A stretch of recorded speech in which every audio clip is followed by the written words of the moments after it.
Oh, we got 34 people at this meeting, like it's packed. Okay, then. Okay, so it being 7 o'clock, I will call. I don't think Peter's on here yet, right? Yeah, Peter did say he was going to hang at the community. Yeah, he said he was going to join us by Zoom, but I don't know what's going to happen with that. Yeah. Okay. So it being 7 o'clock, I will call the meeting of the Select Board of February 11th, 2025 to order. Note this meeting is being televised, streamed, or recorded by Bourne TV. If anyone in the audience is recording or videotaping, they need to acknowledge it at this time. I don't know, Jamie, are you on?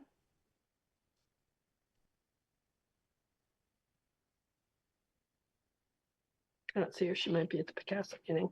Okay. Use of flash photography during select board meetings is prohibited.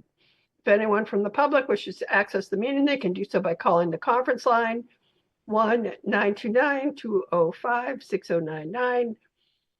The Zoom meeting ID is 897-1299-3538. Password is all uppercase, Bourne, Bourne. The Zoom chat will not be monitored. Participants who wish to speak must raise the hand icon until the chair asks them to unmute. All items within the meeting agenda are subject to deliberation and votes. So we are in open session. Our first is a report out on executive session. We had a discussion about a contract issue. We haven't made any decisions yet, and we approved some minutes but continued to withhold them. Next item is community shout out and recognition. Does anyone on the board have community shout out and recognition? Love you. I'm not sure I can see all the hands, so like, I don't know, Jean, did you have anything? Did you want to say? David, thanks. Yeah. Okay, you can go. Okay.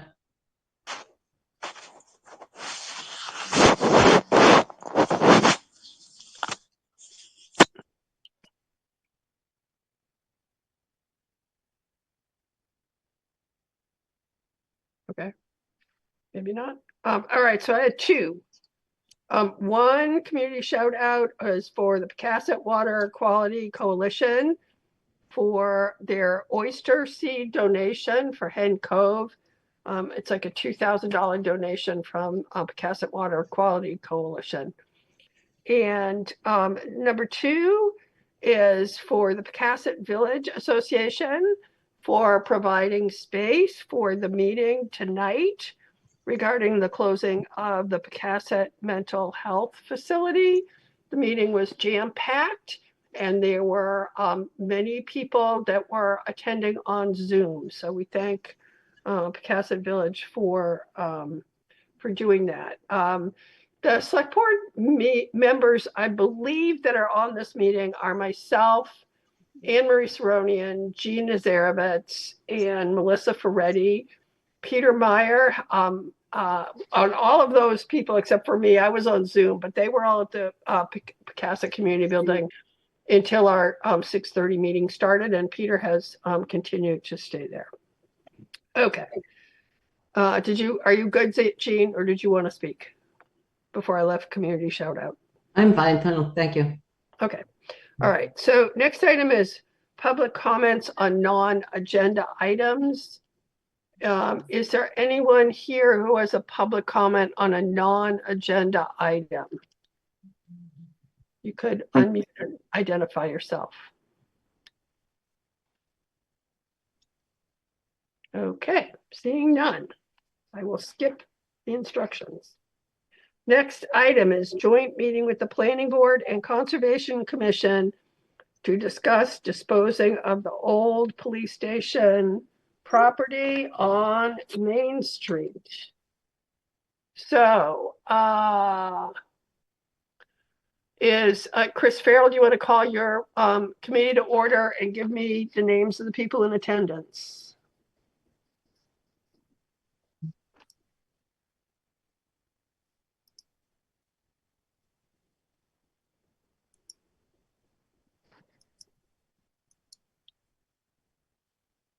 Can't hear you, Chris. So you're not muted. Do you have video, audio?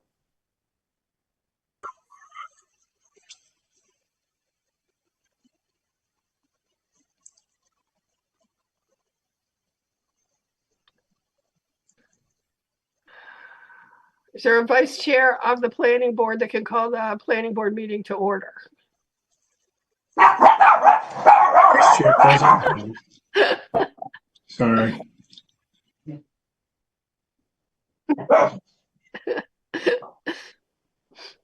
Who's vice chair of the planning board?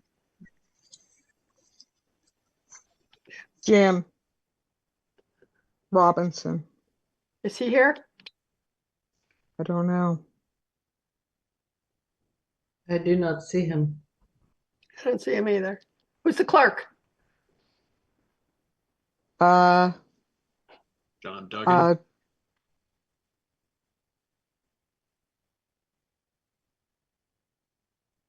I don't know if everybody else has had the same problems, but this issue with opening PDFs frustrated me for a half hour. I still haven't been able to open it. I had to panic text everyone I knew to get the meeting ID.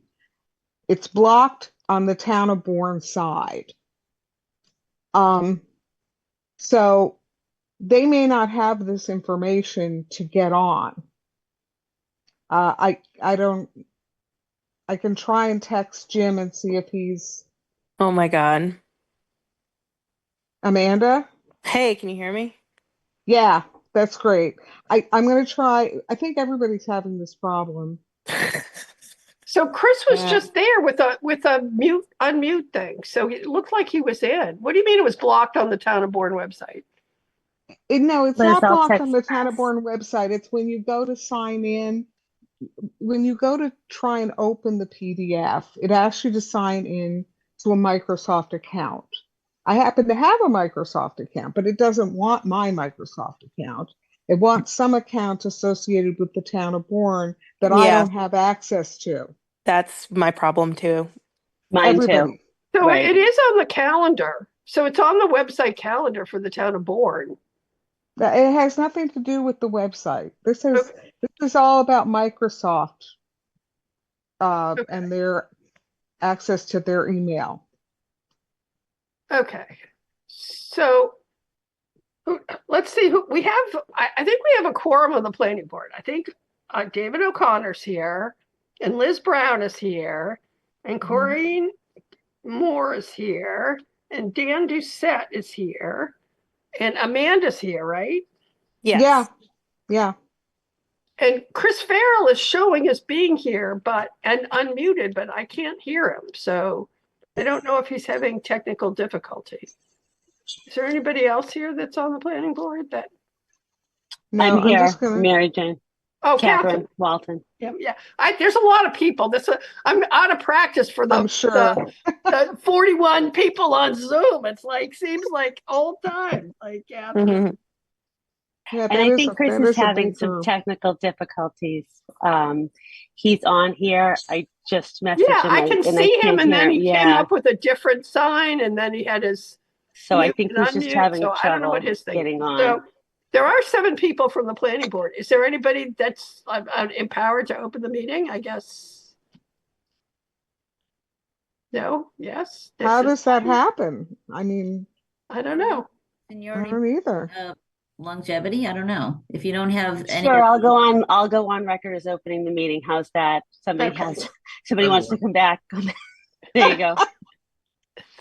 Okay. And then, all right. So now we have the Conservation Commission. And I saw Bob Gray. You're here, You're right? so brave, Catherine.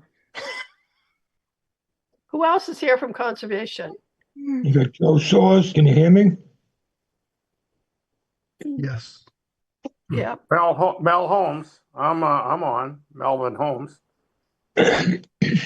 Sarah Butler. Can you unmute yourself, Bob? Do you know how to do it with the thing in the bottom left? Joe Soers, can you hear me? Yeah.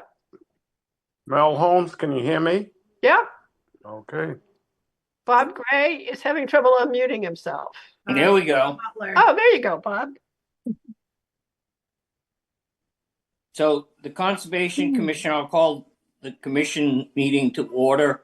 Looks like we have 4 members or more. Yes, looks like you do. Okay. So the select board is to order. The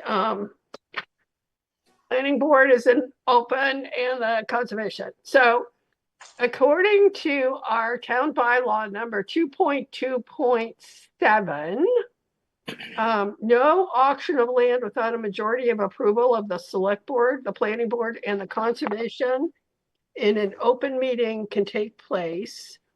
And this is a step to have a discussion about the old police station and whether there's any objection. The town meeting has voted that we can dispose of it, but we need planning board and conservation to agree unless you think there's some reason that we should keep that property as a town property. So is there anything, Marlene, do you have any comment you want to make on this concept? Thank you. No, I don't have any opinion, but I am very interested to hear from the boards. Okay. Is there any select board comment?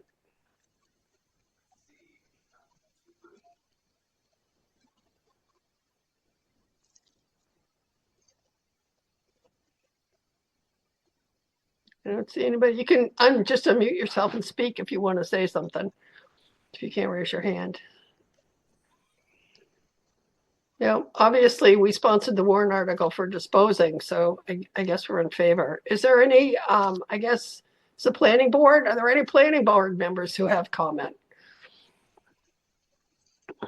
Yes, hi, this is Amanda.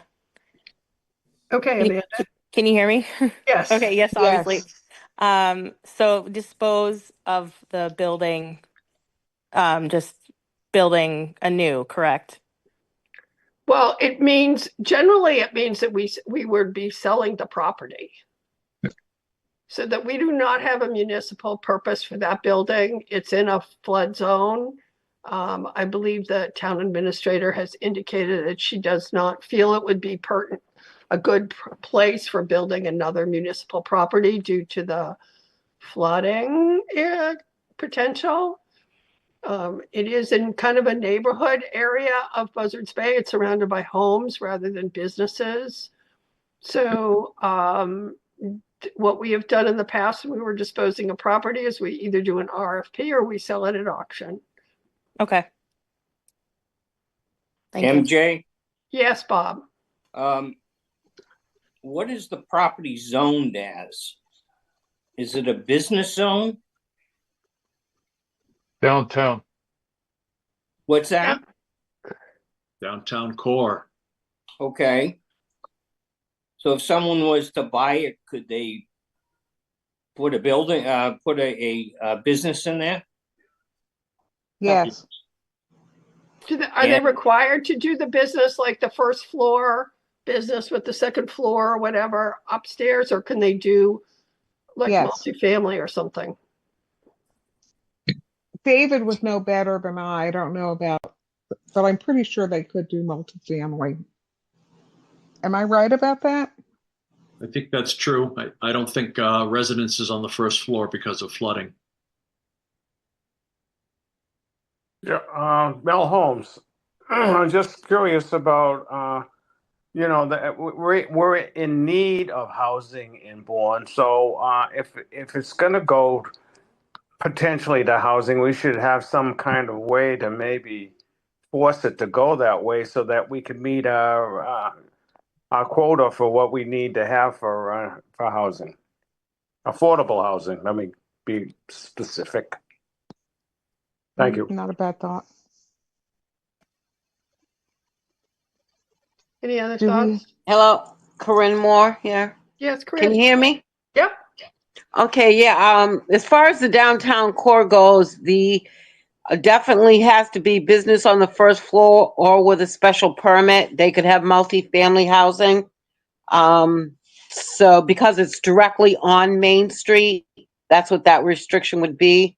However, there could be a special permit that it could be multifamily housing. I know in the Where's past, that we've at? always contacted the Affordable Housing Partnership to see if they had part in it. Did we do that? We haven't done anything, so we have to Am I? we have to get agreement that we can dispose of it. So even if we give it to the affordable housing, the town's disposing of it. So Okay. so we went through this kind of with the 90 Adams. If the town released actually our claim on 90 Adams, so that would have been part of this discussion also.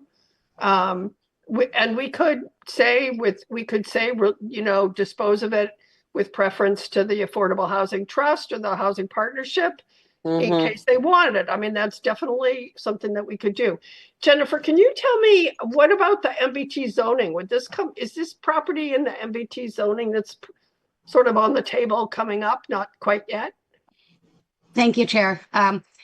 It actually will not be. The properties along Main Street are taken out because of the ground floor limitation. Okay.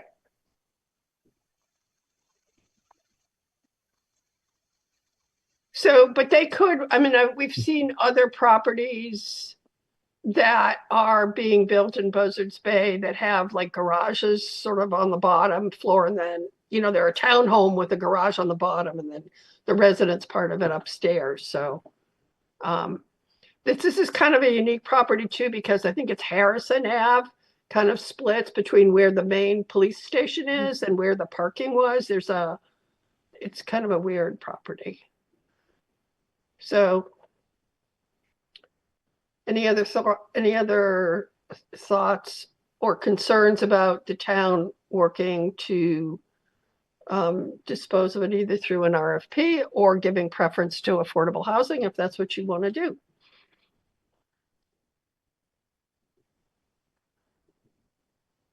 I'd like to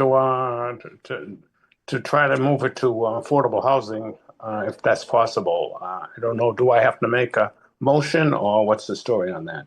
Yeah, so I believe this is one vote. Okay, so whatever motion gets made, it can be made by anyone on the three boards, my understanding is. And then all of the people present on the three boards get to vote to see if they're in agreement. So if you want to make some sort of motion to authorize disposal of the old police station with preference to affordable housing or the Housing Partnership Affordable Housing Trust as like the first right of refusal, I think that would be in order. They might not want it, I don't want to limit, if they don't want it, then, that's another question. But I would say if we authorize it and give them first right of refusal, that would be a good way to do it. How big a parcel is this? Jen's looking it up. Okay, because you mentioned that there's the portion that has the building on it, but there's the portion across the street where parking was. I assume that's part of the overall parcel. I'm not sure if it's two parcels or not. Did you look up the assessor's things? Yes, so 175 Main Street is the police station, the former police station. That is almost 22,000 square feet. The other parcel to the west is 173 Main Street, so they are two separate parcels. Okay, on 173, has anyone looked into the fuel tank issue? Are they all above ground or was there underground fuel storage? Madam Chair, Yes, Marlene. the tanks are all above ground. Good. Okay, that eliminates that concern. So theoretically, you've got two parcels essentially that could be developed, maybe for affordable housing. Or maybe, I mean, I don't think the 173, how big is the 173 parcel? I think that's pretty small. I don't have that number on me. Let me try to look that up quickly.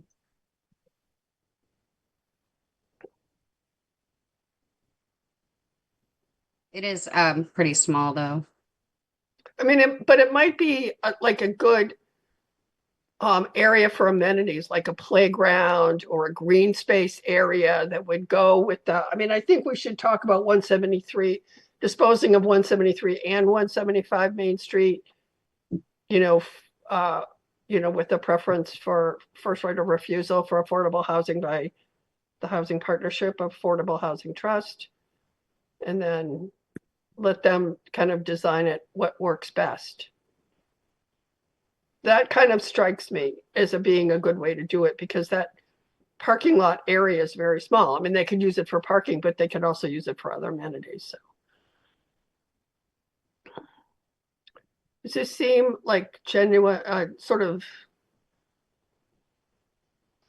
we sort of in pretty much agreement about the direction here? I think I so. think it's a smart way to go. Agreed. I agree. Agreed. With the preference for housing as a right of first refusal, that's a fair way to do it. But you just keep in mind with the flood zone, you're likely to have some kind of commercial use on the first floor. Yeah. And that fits with, I think, many people's sort of urban design vision for the downtown, lively streets. Right. And I think that's fine. I mean, the Affordable Housing Trust could like have commercial property in the first floor and develop the second floor. I mean, I think, and if they don't take it, then that would be the way it would go, unless whoever purchased it wants to go for a special permit, and then it's sort of out of our hands. Do I they mean, I need don't even know if office we get space? RFP responses, so yeah. Does the housing trust need office space or anything like that? Is it that kind of, I don't think so. no? I don't know. I'm not going to speak for them. No, I know, but it means that they could use that space for themselves. Marlene, If the housing trust or partnership chooses not to exercise their first right of refusal, is there a preference between an auction and an RFP?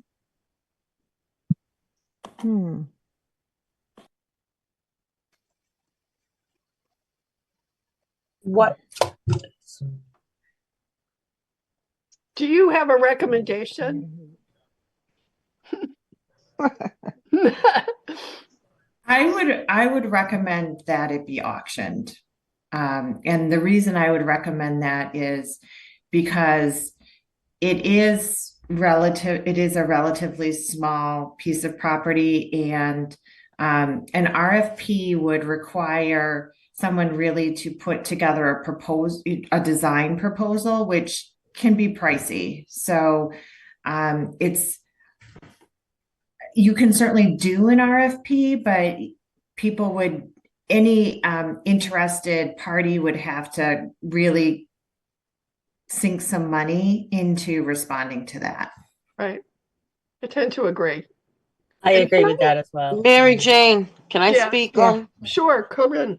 I'm just reminded of the school in Sagamore, the Hoxie. We went to do a RFP. I think if we had just auctioned it, we would have saved ourselves a lot of trouble and time. So I kind of agree that if the housing partnership doesn't have a proposal that they could do it, then I would think auction it would be better, because RFP is a very timely and consuming process. Are there any ways to condition the sale so that it has to be developed within a certain period of time? So it doesn't just lie vacant for years and years, as we've had happen in the past? So the only way to condition it is to do an RFP. Hey, that's what I thought. Right. Yeah. Yeah. But we do have in the downtown, we do have kind of the blight thing. So, Just two comments. It's a smallish parcel, and I think the idea of an auction would generate more market interest. There are less constraints. Right. I agree. Okay. All right, is there someone who would like to make a stab at a motion?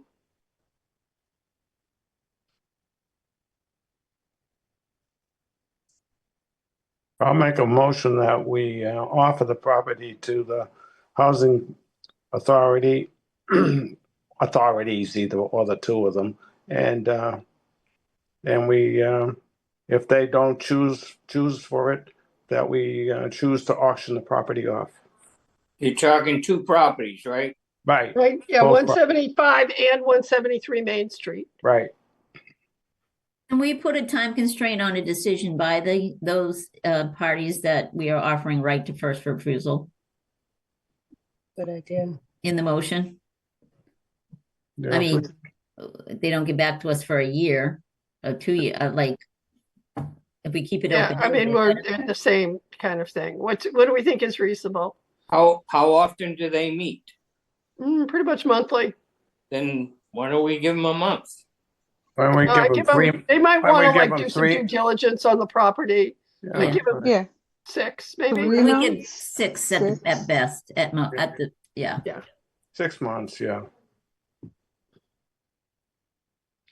So we have a motion by Mel Holmes. Mel Holmes, I'll second.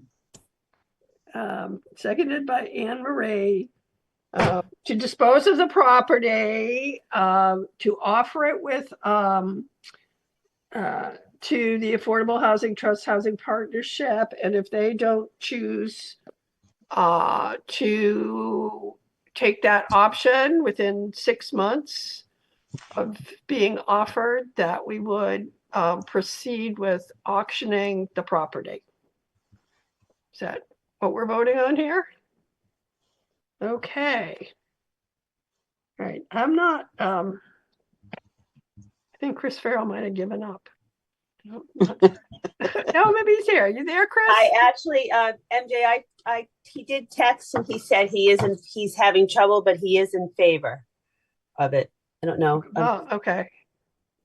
So, and we're going to pretend he's with you or something. All right. So you called the meeting of the planning board to order. So do we want to start with the planning board members? It has to be a roll call vote. Absolutely. Yes. So Catherine, can you go through your role of the planning board?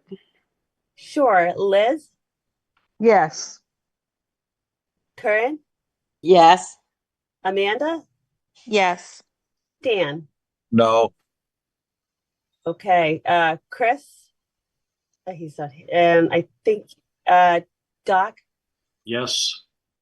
did I miss anybody? Let's see. Okay. So how are we saying that Chris voted yes? I mean, Yes. yes. Okay. And Dan was no, right? Dan was no. Okay. Okay. Bob Gray, you want to do the plan, the conservation? Okay, I'll start with Peter Holmes, Melvin Holmes, Yes. Joe, Yes. and did I see Sarah? Yes. And I'm not sure if we have anyone else. I'm on, Bob. Rob Palumbo. Rob is on. Good to see you, Rob. How Nice to you see voting? you. Yes. Okay, and I'm voting yes. Okay, 1, 2, 3, 4, 5. Okay, and 6-0-6-0-1 for planning board and select board. Who do we have here? Anne Marie, Yes. Jean, Yes. Melissa, Yes. and MJ votes yes. 4-0-0. I don't think Peter's on yet. So 6 and 5 is 11, and 4 is so 15-0-1 is our vote in favor of the motion. So thank you all for attending and for helping us make this decision. And hopefully we will get something going. Thank you. That property you. soon. Thank you. Thank you. Thank Thank you. you. Yeah. Okay. I'm God glad bless. it's happening. Thank you. God bless. Good night. Good night. Good night. Good night. Nice meeting you all. Do we need to adjourn the Oh, yeah, meeting? you would need to adjourn your meetings. Yeah, just say a meeting. Good call, Liz. I make a Catherine, motion, we, I say adjourn let's our meeting. adjourn. And I'll second for the Conservation Commission. Yeah. Or Right, if you all just leave, it's like adjourned for a lack of a quorum at 7:30. All right, well, I guess I'm leaving then. Bye. Well, we got a quorum problem with the selectmen's meeting, which is pretty scary. Adjourned for lack of quorum, 7:32. Okay. Thank you very much. Well, I mean, I don't, I could probably hook you up with a couple of real estate agents that are local here, but I mean, a summer-long rental is going to be a little tough, only because. If someone's speaking on a summer-long I mean- rental, they're unmuted. Is he renting his place out? Steve, I think you're unmute. You're unmuted. Yeah, I don't know. Yeah, he does. I don't know what, I haven't talked to him probably. I think we can mute all, can't we? Oh, there we go. Let's hope he's not talking about us. I don't know who's talking to. Okay, so next item on the agenda is the consent agenda for the select board. I want to make this in two motions. One select board, one approving consent agenda items A, B, C, and D as presented. Is there a motion? So moved. Oh, there's Peter. So motion by Peter. Is there a second? Second. Second Jean. by Jean. Is that Jean? Yes. Okay. Any discussion? Seeing none, roll call vote. Anne Marie, Yes. Melissa, Yes. Jean, Yes. Peter, Yes. MJ, yes, 500. And then I need a motion for item, oh, did I already say item E? To approve the appointment of T. Swanson as a constable for a non-expired term of 3 years expiring June 30th, 2027. So moved. Motion by Anne Marie. Is there a second? Second. Second by Melissa. Roll call vote. Anne Marie, Yes. Peter, Yes. Melissa, Yes. Jean, Yes. MJ, yes, 500. Next item is licenses and events. Consideration of a one-day liquor license for Upper Cape Regional School District, 220 Sandwich Road, for their American Culinary Federation meeting on March 3rd, 2025. We did receive a supplemental email with all the documentation, with the suggestion that we approve as conditioned by departments. Is there a motion? So move. Second. Motion by Peter, second by Melissa. Is there any discussion? Seeing none, roll call vote. Try to do the same order. Anne Marie, Yes. Peter, Yes. Melissa, Yes. Jean, Yes. MJ, yes, 500. Next item is consideration to allow the Bourne Fire Department Centennial Committee to use Buzzards Bay Park for the Bourne Fire Department Centennial Celebration on July 12th, 2025, with the rain date of July 13th, 2025. And we are going to defer that. We don't have everything for that. And we'll probably hear it on March 4th. This is Todd. Hi, this is Todd Swanson. I just wanted to thank the board. I'm going to log off. Okay. But thank you for the votes. Okay. Thank you. Bye-bye. Okay. Next item is school department update regarding the middle school roof. Dr. Joe, would you present to us your wonderful news? Absolutely. Thank you for having me tonight. I did send out a memo, but I am here to answer questions. In essence, we did get very good news when we attended a webinar on January 21st that said that essentially the MSBA eligibility for roofs has been shortened. So therefore, our roof was not going to be eligible. We were still preparing to still go for a full MSBA, but now it is. And so we're very excited about that. So tonight we're asking for the select board's approval to give me authority to move forward with the statement of interest application. And in that memo, the draft is linked. So what we would need tonight is a very specific vote. They ask for the language that I've provided. So I apologize in advance that you'll need to read it all if you vote in the affirmative. But that would allow us to move forward with the application. And in that case, if we're successful in that, then we would also be looking to move forward with an article on a fall town meeting warrant that would allow us to go to the next phase, which would include, excuse me, I'm searching for it here, the feasibility study, and then putting the total project together.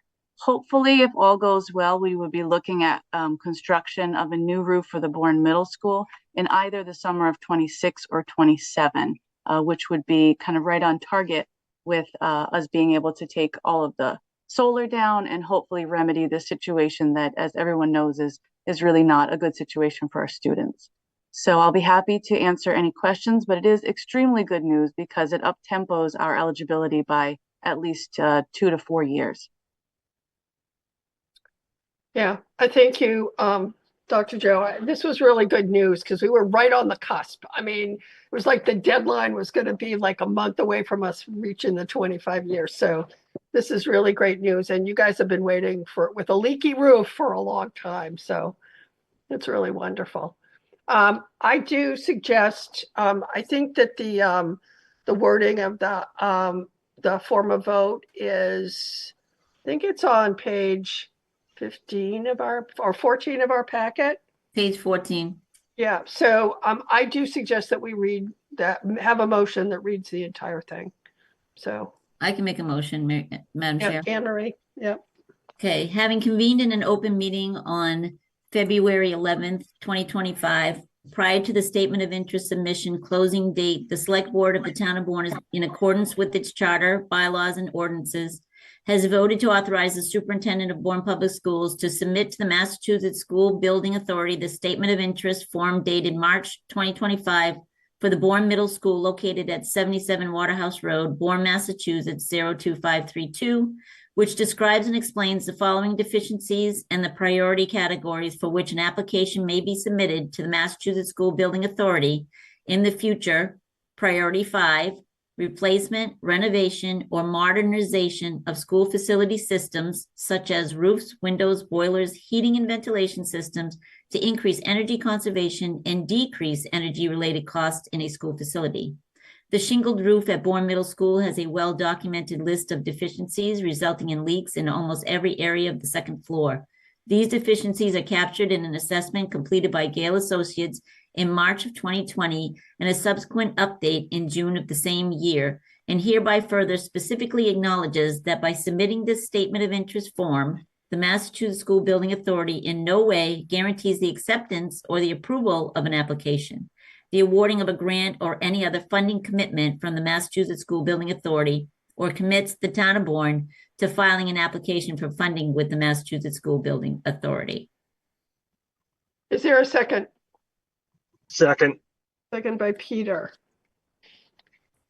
Is there any further discussion?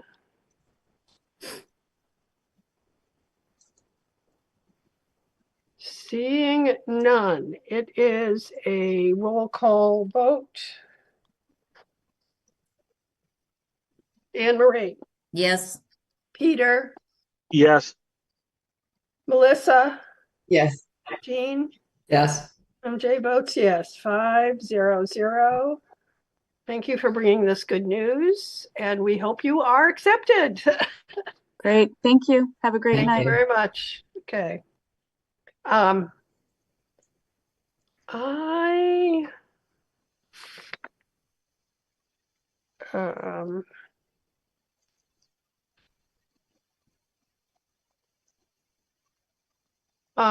so the next item on the agenda is the capital plan priorities, but I'm wondering if the board would maybe indulge and take item 9 under order with the discussion and possible vote on the installation of NALOX boxes in the community building. Because I see No that Beth objection. Griffin is here. That's fine with me. Is that okay with everyone? Yes. Yes. Okay. So, Beth, do you have anything you want to say in favor of this, or do you want us to just jump in here? Well, first of all, I just want to say thank you for having us here, and the members of the Bourne Substance-Free Coalition. And it's really just to ask for your approval for the implementation of the NALOX boxes in our community, specifically requesting permission like at the Bourne Veterans Memorial Community. As you know, that they're public access to life-saving device to help with this crisis in our community. So if anyone has any questions, I'm happy to answer them if I can. Thank you, Beth. So, the Veterans Memorial Building trustees previously voted to support the placement of the NALOX boxes. And in our packet as select board, we had comments from the police department, the fire department, and the health department. Both the police and fire department wanted to make sure that it was clear that there was signage that 911 needed to be called before the box was used. And there was also some discussion about staff training. Especially for the staff at the, I don't know what other staff, but especially for the staff that is commonly at the community building. And I believe there's some training going on in February and March. So the police department was open to doing that. The other question that the police department asked is, would they be resupplying the box? They can do that. So is that the intent, that they would be resupplying? Well, they're more than welcome to if they would like to be a part. I just think the more people that help in making this work, I think it's best. And I didn't know if I do have an example of the box, if somebody would like to see it, what it would look like. It's this, and it's simply, of course, it's not locked because we want people to access it. But there are also directions of how to respond to an overdose. And if you look inside, I just don't want it to fall out all over me. You can see how the Narcan is in the box along with the most saving device. So if the police working in collaboration with them want that, that's fine. I'm sure that the Bourne Substance-Free Coalition appreciates the help. Okay. Okay, any questions from the board?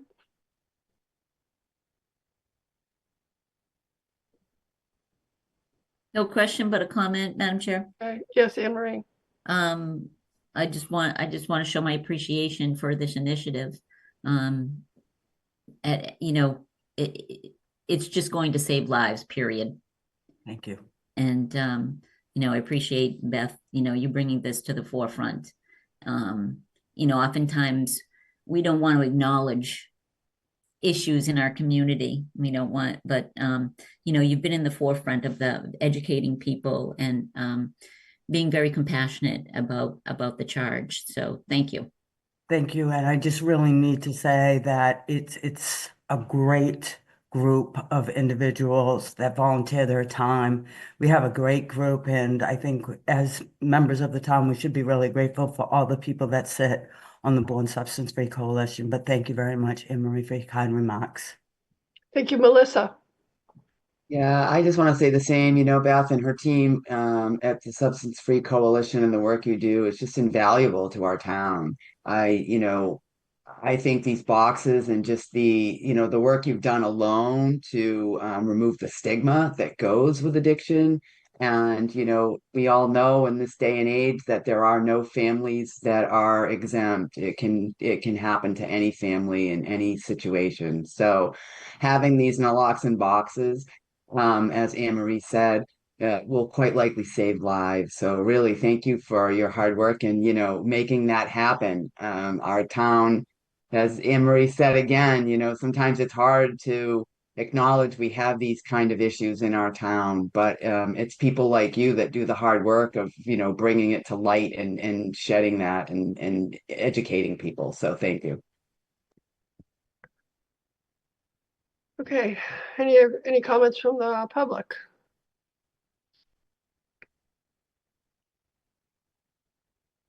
Mark Terrell, Madam Chair. Yes, Mark. I don't want to be a downer on it. Of course, I'm in favor of it, but I am curious. By taking official action to approve the installation, does that create any liability on any of the officers or personnel in the building? Marlene? It does not. It is not mandatory for any staff who is not a first responder to use it. So we will offer training. I know our staff is very proactive and will attend training. However, no one who is not a first responder is it's not their job, and they will not be disciplined or held responsible. We are providing this as essentially a Good Samaritan act, where if someone is comfortable and wants to assist, we're providing access to it, but it is not mandatory. Thank you, Madam Chair. Thank you. Marlene, do we have to, in our motion, somehow state that the installation is subject to the condition recommended by police and fire to have signage to call 911 before use? Is that just going to be part of the? You don't need to do that. We can do that as implementation, and we will. We need your authorization to place them, but we don't need the motion to be that specific. We will take care of doing that. Okay, so authorization to place, and it's sort of under the supervision of the public safety. Is that the idea here? Yes. Yes, public safety and public health. Okay. Okay. Is there a motion? Motion to approve the installation of NALOX boxes at the Bourne Veterans Memorial Community Building. I'll second, sure. Motion by Anne Marie, second by Melissa. Is there any further discussion? Did you want to say something, Beth? Yes, we've also got approval from the library to have them. So are we going to be just allowed to do it at the veterans, or will we have to come in front of you each time? Just help me to understand that. This agenda item only included the community building, so we cannot. Okay. We can only do the community building. Okay, fine. We could have it again to do the library. Okay. And if you're planning on doing other buildings, maybe we could have the agenda item worded in such a way as in community buildings, subject to the approval of town administrator or something. So we'll work that out and let us know if we need to do another agenda item for the library. All right. Thank you so much. Okay. Yeah. We have to obey the open meeting law. Okay, so we have a motion by Anne Marie and second by Melissa. It's a roll call vote. Anne Marie, Yes. Melissa, Yes. Jean, Yes. Peter, Yes. Jay votes yes, 500. Okay, so thank you very much for coming. We're happy to have you do this. Thank you so much. Thank you. Thank you. Okay. Next item on the agenda is FY26 capital plan priorities. So the purpose of this agenda item is to make sure that we're all on the same page when it comes to the priorities for the FY26 capital budget to be presented to the town meeting, as well as the timeline for the capital outlay priorities in the next 5 years for projects that are on the FY26 5-year capital plan. This agenda item came about after reading an article in the Bourne Enterprise about the aggressive meeting schedule required to advocate for the capital request for the funding for the OPM for the library construction project. I've recently had a discussion with the Mass Board of Library Trustees regarding the library construction grant program. And these discussions help me understand that much of the work that we're doing in the current library feasibility study and work that might be done under an OPM would probably not be eligible for construction grant from the Mass Library Construction Program. Although there was a notice of intent that was filed for the 2023-2024 grant, a library grant construction program, an application was not filed on May 31st, 2024. So the Bourne Library is not eligible for library grant funding until the next round of grant funding, currently planned for around 27-28. Participation in the planning and design phase of the grant program is an eligibility requirement to receive grant funding. So given that situation, this agenda item to discuss capital outlay priorities and the priorities for the administration. I have a number of questions about the library program that, when we get to that, we'll go through. The second part of the agenda is the Southside Fire Station, which is a stated goal of the select board for this town meeting. And we need to discuss what information the voters will need to support this vital project and timeline, the responsibilities and resources that are needed to get the project approved at town meeting and the ballot. So we're going to start with the library, and I don't know if there's a quorum of the library trustees, and if you want to call a meeting to order, this isn't a joint meeting, but if you would like to call a meeting to order, I give you that opportunity. Hi, this is Kathy Fox Alfano. I'm the chair of the library trustees, and as far as I know, only 3 of us are out of the 6 are here. So you don't have a quorum. Unless I know that Tina Produce and Susan Schmidt are on. Amy Sharp. See.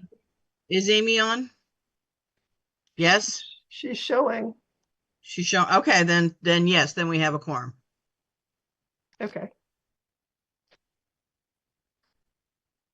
Okay. So I will call the meeting to order for the library trustees. Okay. Okay. Okay, so this is a really complex topic. And so I kind of want to start with the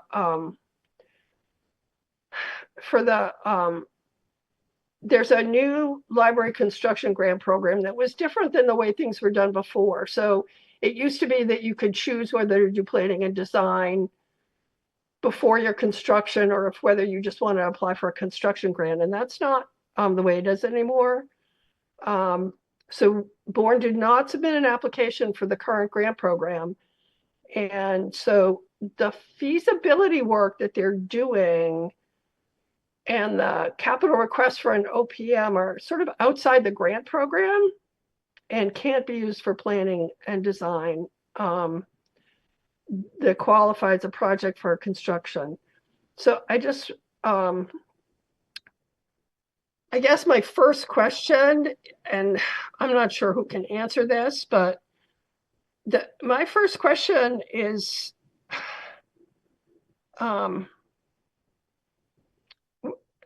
why would we request funding for an OPM to move forward with a project that will not be eligible for construction grant funding? And are we going to do a project without library construction grant funding, or are we going to do a project within the library construction grant program? And that's really something I feel that the select board and finance, FinCom and capital outlay need to understand. So I don't know who wants to answer that question.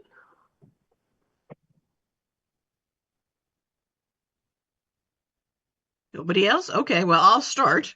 We were going along the path of the the state grant funds up until I would say May or so. And at that time, we were told by the town administration that we were not going to go that path. And here are the reasons why. First of all, we have no guarantee that the 27-28 funding will occur. Right But now, wait a minute, can I ask you a question? You said up until May of 24, or up until May of 20, like up until last May? Yes. Okay. So at that point, there was not enough time to have the required certified copies of local approvals and funding for the planning and design. There was no way we could meet the May town meeting at that point. That's not a requirement for the filing of the grant. That's what we were told. The final applications were due May 31st of 24. Right, and the preliminary application for library grant program requires the library director to provide the program of services currently provided and what the program should be. If you're planning to use the current program, the current building, having sort of some condition of assessment of the building, and then to identify 2 sites, maybe the current site and one other additional site, and then to submit your application. There's no funding. It's for you to go through the library construction grant planning and design process that provides $100,000 of planning funding to be matched by $50,000 to the town. That's the 2023-2024 grant program. And so that needed to be filed by May 31st of 2024. So it doesn't have to do with the funding of 27-28. It has to do with that was the grant program at time. Again, we Yes. were given direction to not do that. Okay. May I? Yes. Area Finn, the director of the library. Right, Area Finn Library Director. I'm looking at the documentation that we were provided when we went to training in 2023. And under application process, documents required to complete the application include, it lists a library building program, condition assessment, detailed assessment of municipal finances, and it does state certified copies of local approvals for the project and funding for the planning and design phase. And that was in the 23-24 last grant round. That was not in the 2017-28 round. That was in Right. documents that we were given when we attended the training in Kathy, when did we go? February of 2023. So you had funding for a feasibility study approved at the May town meeting in 2023, right? No, 2024. 2023. 23 The May for town FY meeting in 24. 2023 approved feasibility study funding for the library. Now, perhaps at the May meeting of 2024, you might have needed to get some sort of certified vote of the selectmen like we did for or usually it's just a vote of the selectmen like we did for the middle school roof, that there's funds available. There was $150,000 of funding available, and it wasn't done. I mean, that's water over the bridge. We didn't, the application wasn't done. Why it wasn't done that's the past history. The question is, now that it wasn't done, what are we going to do about the future? Are we going to go forward in a library grant, in a library construction program without applying for funding and not being eligible for funding? Or are we going to see what needs to be done for a library program and then structure what we do in anticipation of going through that process?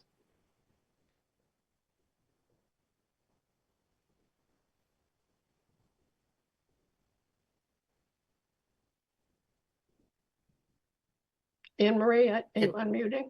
Yes, I am. No, please comment. Kathy, I don't know if you finished your list on the reasons why, No, I haven't started. Right. If you want to continue to the grant process and why it may not be right the process that meets the needs of the town. Sure. First of all, the upcoming grants are planned, but they are not reliable. Unfortunately, we're looking at a time when it looks like funding is going to be cut to the libraries, and libraries will have to continue services. They're not going to be building new libraries. The only guarantee that we have is that the cost of building the building will go up, and that there will be more and more maintenance that needs to be done on a 100-year-old building that has suffered from deferred maintenance for years. The current grants are very restrictive. They're going to, if we go through the state, they want as we said, two sites. Right now, we did a survey of over 400 people, of which 90-something% said keep the library where it is now. People aren't interested in a second site. And that is, they're very favorable toward the library into doing either a rehab or a new library. There is many libraries ahead of us in the grant possibilities, and there's no guarantee that we'll even get on the next one. Also, there are many problems with the building. As you may or may not know, there are structural issues. There's cracks in the support beams. There's actually places where the support beams don't meet the pillars. It was not well done back in the 80s when it was converted from the school to the library. The HVAC system is ancient, and in any given day, it can be 50 degrees or 80 degrees, and we have no control of that. The electric system is way out of date. It's not ADA compliant. We have a cesspool rather than a septic or sewer or any other system. We cannot use the second floor. There's even staff people who cannot use the second floor to go up to the staff room. There's a trustees room. We can't use the trustees room upstairs because it's not ADA accessible. There's no storage. We just did a make safe project for the front facade, but that's only good for 5 years. So the clock's already started on that. So there's just too many issues with this building to hope that there is a grant given to us that we could have shovel in the ground somewhere in the 2030s. The building is 100 years old. We can't wait that long. Okay. There's, Madam Chair, if I may. Yes. There's also the program with the state is, there's a lot of restrictive things, and part of that program requires us to do a whole lot more than what we need to do for what we're providing the community as well. It's a big if. We are this committee actually. I've been so impressed with how community driven this whole project has come to fruition. The engagement by the community is like no other that I've ever seen with the surveys and with input and constant emails and communication among the community. None of this has been done in a silo. But I'm just going to say, I think the work of the feasibility study in terms of getting the public involved has been very good. I think that for me, to find out like 2 weeks ago that we were not going to be at all eligible for a library grant program in the process that we were going, and to be told by the library construction director at the Mass Library Board that if we went ahead with the OPM that we wouldn't be able to use whatever we did towards any construction. So I think it needs to be clear. It needs to be clear to the public. It needs to be clear to the Finance Committee. It needs to be clear to the Capital Outlay Committee that there is a library construction grant program, that we as a town did not file the application for the current grant program, and that in order to get that grant program, we would have to wait and potentially wait until a 2027 grant program was shovel in the ground in 2030. So that's a choice.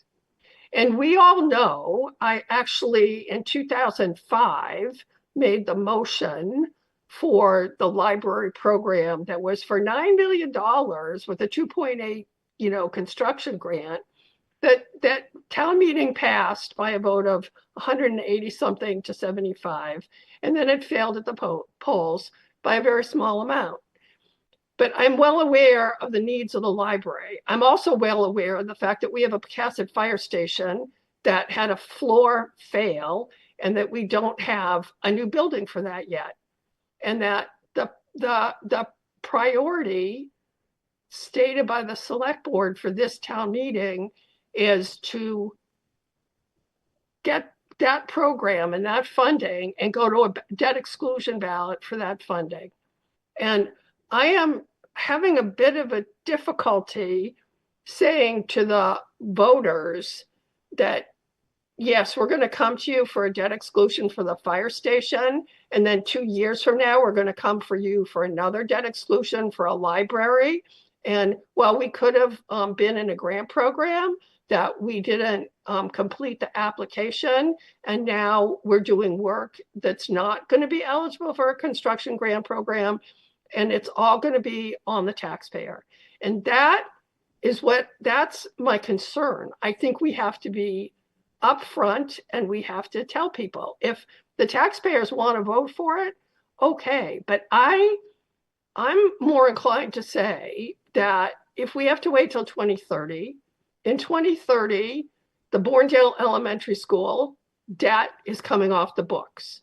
So the 250,000 plus, I think it's another 125 of principal payments are coming off. And if we were going to be going and asking the taxpayers to pay for another $15 million building, doing so at a time when debt's coming off and it won't be another big hit on their taxes, is something we should be talking about. There's no argument from anyone that the library needs work. The question is, how are we going to be able to get support for the money, and how are we going to get the support from the taxpayers? And if you're comfortable telling them, though, there is a grant available, but it's restrictive, even though it pays 40 to 50% of the project, you don't want to do it, then if that's what the select board wants to do, that's fine. that it's fine with me, but I want people to be aware that they're making that choice. I don't think it's good to not make people aware and not to be transparent and upfront about what's included in the grant program, what isn't included in the grant program, what the construction would be, what the waiting time is, and how it's going to fit. Are there any comments, other comments from the board? I think one of our other concerns is that the state grant program asks you to be a certain size library based on your population.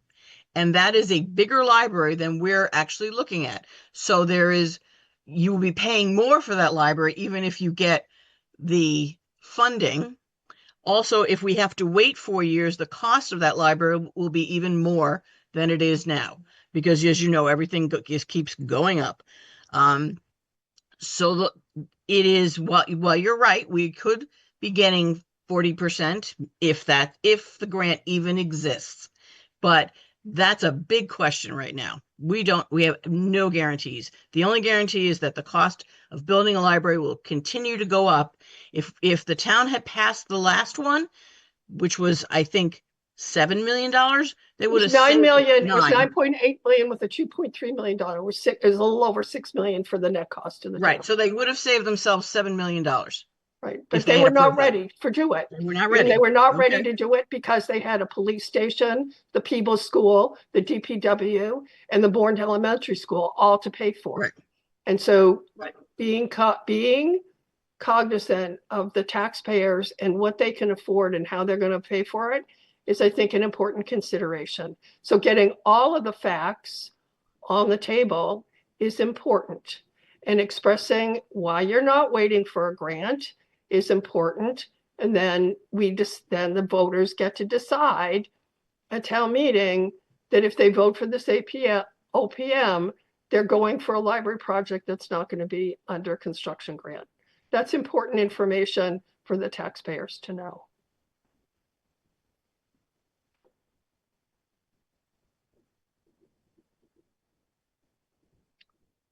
Does anyone else have any comments that they'd like to make on this?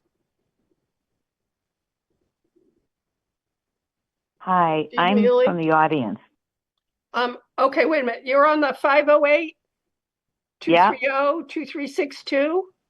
Yeah, Yes, you want to identify yourself and speak? sure. So my name is Pat Basler. I'm a retired library director, actually, from the town of Stoughton, but I live in Bourne, and I think there might be some misunderstandings about the Mass Board of Library guidelines. In the past 2 years, I've helped 3 small libraries, all of them, 2 of them at least 100 years old. Some of them had no improvements in the last 100 years but a toilet. And my point is, the misconception that you have to have 2 sites, that's not a limiting factor. It's just in the application, you have to demonstrate 2 possible town-owned sites, but you don't have to commit to either one. You just need to show you did the research in the feasibility phase that either one would be okay. You can still stick with your original site as your preference when you get through the process, but they want people to have 2 possible sites so it demonstrates that they did due diligence. Because everybody wants to build their library where the old library is. That's just human nature. And the other thing that I think might be a misconception is that we are in tentative times as far as grant funding goes, but the state funds, and the current governor is very supportive of it, it funds bonds every 3 to 5 years to build new libraries.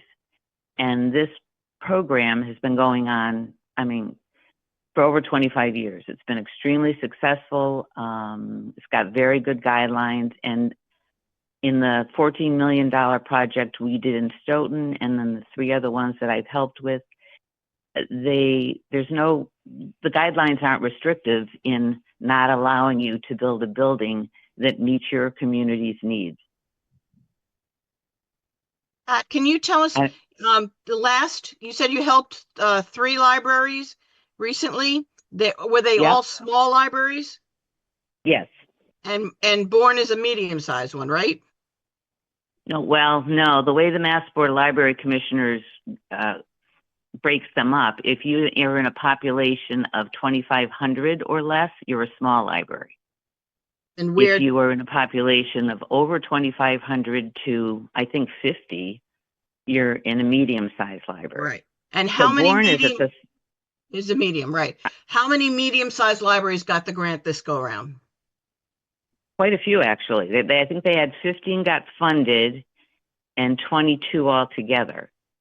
And the reason the next cycle, but that varies every grant cycle. This is a brand new process for the grant this year. So it was nothing like the other. When we did ours in 2018, we applied for the grant in 2010 and didn't get the funding to put shovels in the ground and open up the building until 2018. So that was a much longer window.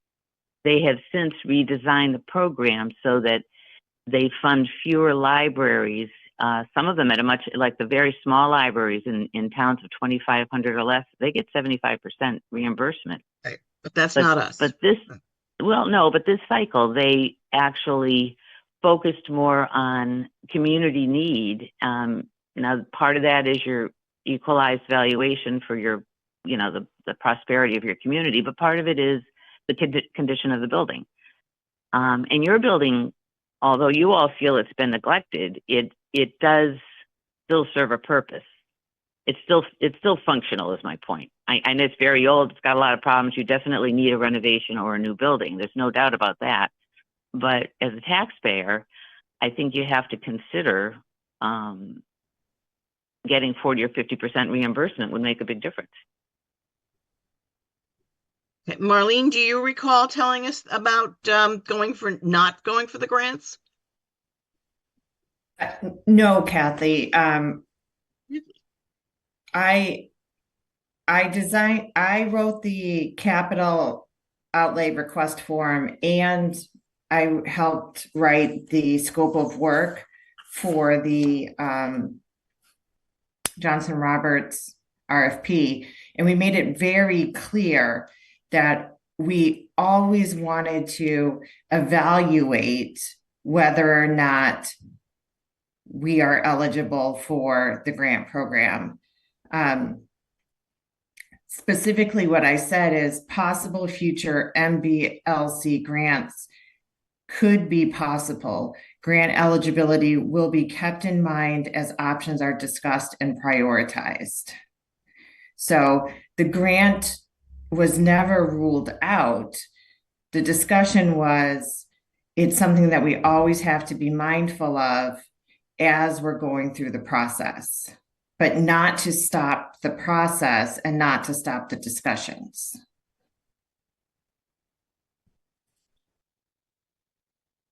Okay, Pat, are you done with your comments? Thank you very much for making your comments. I appreciate it.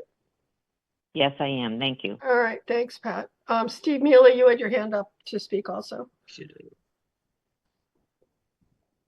Thank you, Madam Chairman. My biggest concern is that any project, any capital project that's going to be coming before the town has to have the support from capital outlay, the finance committee, the town administrator, and the board. And what I'm seeing in the capital outlay plan that's been published, and I'm hearing from members of the finance committee and from the board of selectmen, is that the library doesn't even appear on the capital outlay project until after 2030. And what I'm hearing and reading in the paper as a resident is that the plan is going forward, and as we've been kicking around now for the last hour, is that the plan is not to go after state funding. And I don't understand how, as a resident that's not involved with this, we've gotten to this point. This is not a workable plan. You're not going to get that kind of a vote from the town meeting for an override or for a debt exclusion to pay for a building of this magnitude. This is going to be a large buy on the town of Bourne. And as been said, we've got a fire station at about approximately $18 million. We've got a police roof at $2.5 million. You got an ISIM building at $27 million. There's a cap on the landfill for 1.8. I mean, the projects have all lined up, and I think as the chairman has mentioned, the first time we get something falling off of a debt is going to be in 2030. The planning of the library needs to revolve around 2030. And I would ask you all to really take a hard look at this. I'm hearing comments that the building's going to cost more. Well, where are those numbers coming from? How do you know that? How do you know how big the building is? I mean, you've got to project what you think is going to be happening and how much it's going to cost, and then balance that against whether or not you're going to try to go after a debt exclusion or an override. And we're not seeing that in the paper. We're seeing 100 miles an hour, let's go forward, and you don't have the money. So I'm concerned as a resident. I'm concerned as a previous person that's been involved in this over the years, that the planning and the incorporation of the enthusiasm of the community is going to be lost because you don't have the money to do the project as quickly and as timely as you want to.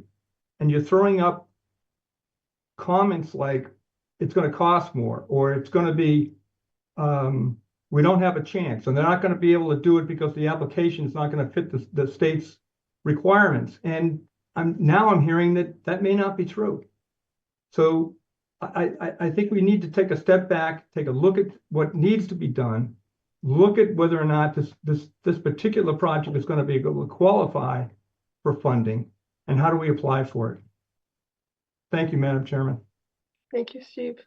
Peter, you have your hand up? I just think we need to slow down a little bit.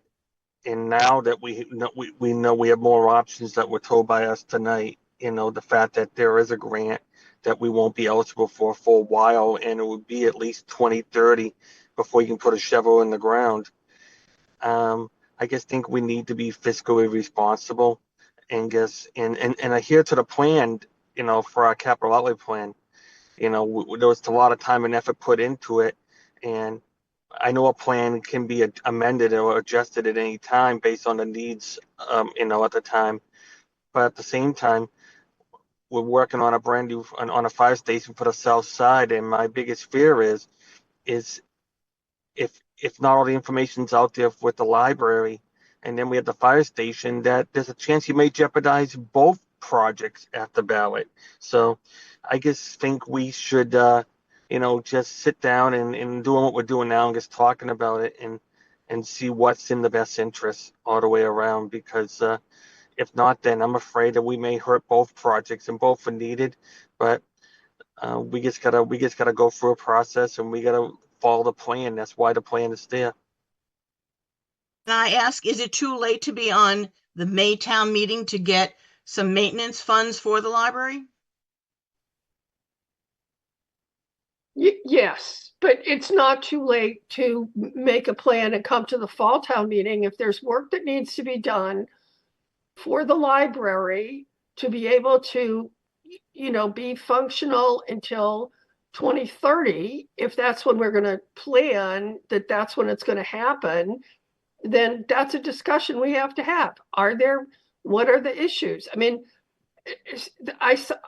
when you look at the pictures of like the columns where there's a space between the column and the floor so that they're not completely attached, I don't think that's a new condition. I think that's probably been that way for 20 years. So the question is that a structural problem? Is that a structural problem that we have to worry about in the next couple of years? If we have a masonry wall that we did a temporary repair on, that's going to last 3 to 5 years, well, what happens at the end of 5 years?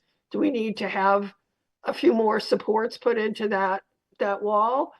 I think we need to be able to make good, educated decisions about the capital process and making sure that our capital plan reflects long-term as well as short-term planning. And I think we need to be transparent. I don't think that the Capital Outlay Committee knew that this OPM would be spending money on a OPM that wouldn't be able to get any construction funding. And we're essentially saying that we're not going to go for grant funding for a library that could get millions of dollars of grant funding. And I think that concerns me. It also concerns me that the HVAC system is 30 years older. It's wildly out of date and doesn't work correctly. I mean, and you're telling me, well, now you won't get money for that for a year or whatever it is. Why is that acceptable? I mean, it's not fair to even to the people who work there, much less the clients. Well, I don't know what the HVAC problems are, and you would have to have someone come in and explain, and facilities has to come in and say, this is the issue, this is what needs to be done. There's plenty of grants out there for energy savings, so and getting work done on HVAC to save energy there's lots of green energy programs. Wayne, did you want to say something on? I did. Thank you. I was trying to find the hand icon to raise. That's okay. You made yourself visible. So I then I'll go to apologize. you, Marie. So in my role as chairman of Capital Outlay, I am not confident that our committee was aware that there was a possible grant out there when we voted to support the OPM. And I feel that this should be brought back to the committee so that they clearly understand about the discrepancy about a possible grant. And so we need to take another look at that. Thank you, Wayne. Anne Marie.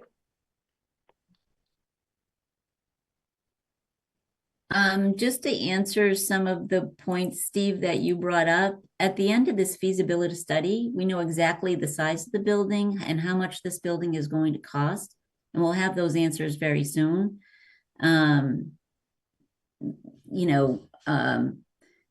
We've been diligent and very thorough with this feasibility study that the town voted to, move forward with.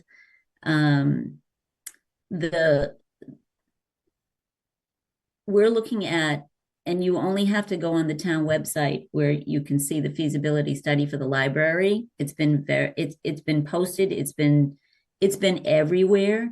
The mechanical and structural and electrical have all been professionally evaluated during this study, and there is a full report on all those issues. That is going to require an exorbitant amount of money, and it should be addressed within, I think there's more, and the fire station has always been a priority. No one is not saying that the fire station isn't a priority. That's the conversation that we've even had at the table with the feasibility study. We know that's a priority. But a priority is really addressing some serious failures in that building, and professionals have evaluated each of those areas. And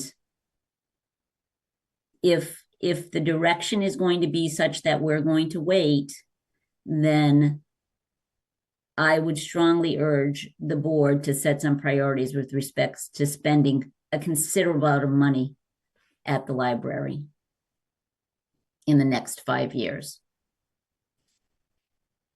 And is it worth it? To sustain that building and the programming?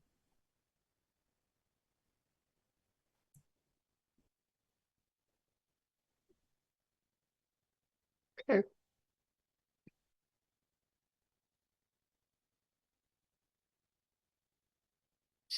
So, obviously, the people that are here from the library you seem to want to continue with your feasibility study. I was not aware when we did it that we wouldn't be able to use the information for a construction grant. So now that I know, I think the Capital Outlay Committee, chairman of the Capital Outlay Committee has said that they will consider whether or not to support continue to support the OPM, given that it would not be eligible for grant funding. I want to say that back when we were planning the Peebles School, and that took a really long time. There was years when we said, these are all the things that have to be done. And we listed, if we don't pass this building, these are the things that are going to have to be done to the school building to keep it functioning.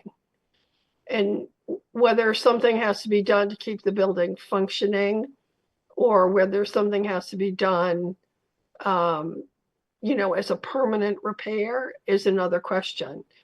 But I think until we actually know what the 5-year timeline is, if we have to wait 5 years, what are the capital problems that we need to put into place?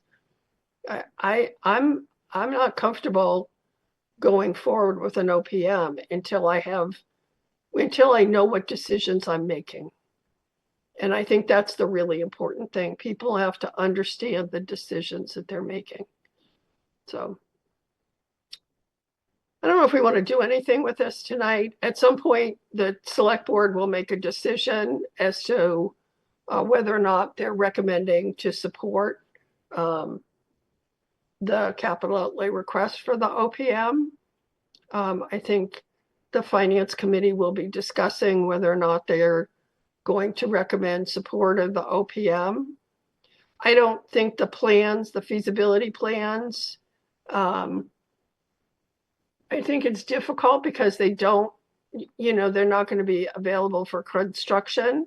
I think looking at a second site, and I think that we're in a place now where we're about to purchase the county property, and that would be an easy second site that could be considered for a library. It's on the south side of the town, which most of the respondents wanted to keep it there. It would meet the library grant proposals of saying we have a town-owned site that is an alternative site.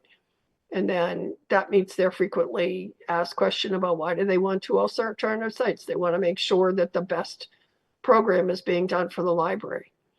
And, the original Mass School Building Authority was based on the library construction program.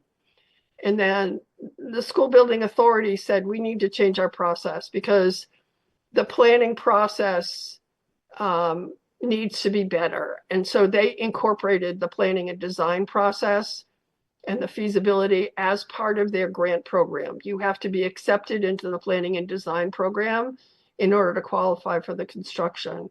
And when the Mass Board of Library Trustees looked at that change at MSBA and found that it was saving money and it was getting a better product for what they were looking for, that's why they changed their process to include the planning and design into their construction grant process. So I think there's to be discussed. I don't think we have to make any decisions tonight unless there's a member of the select board that want to do so.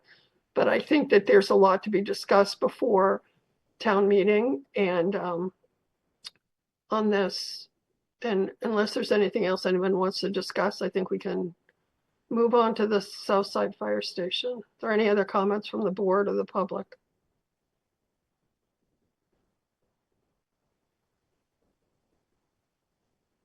Okay.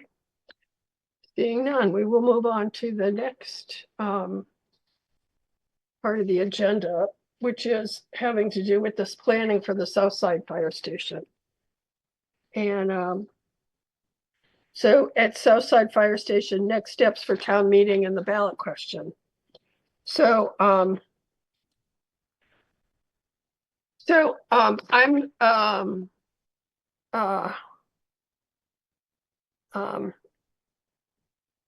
sort of in my planning mode, thinking about town meeting and thinking about the Southside Fire Station and trying to understand, especially when I see that there's going to be a lot of effort put into meetings for the feasibility study for the library. I want to make sure that the priority for the select board that has to do with the Southside Fire Station is going to be on track. So I have some specific questions about the planning. And so my first is that, when you go to the Southside Fire Station webpage and you try to get information on the project, there is really not a lot of information available. So some of the, one of my questions is for the project background and the timeline on the website, including the response time studies, the sites considered, why sites were eliminated, and the information on the site that's been purchased. I mean, none of that is available as part of the project background on the website. Is there any plan to get it up there? And if so, when would that be?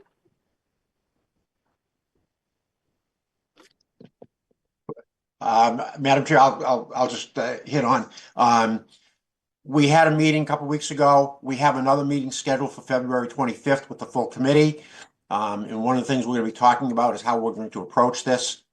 We've had some preliminary discussions. I know that the chief and I will be working together on a number of items.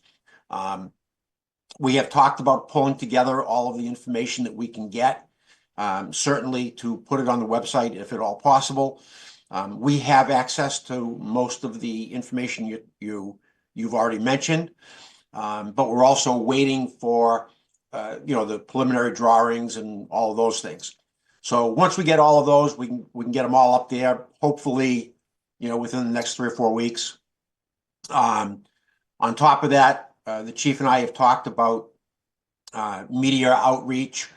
Certainly, we'd like to partner with the Bourne Community Television and do a sit down, have these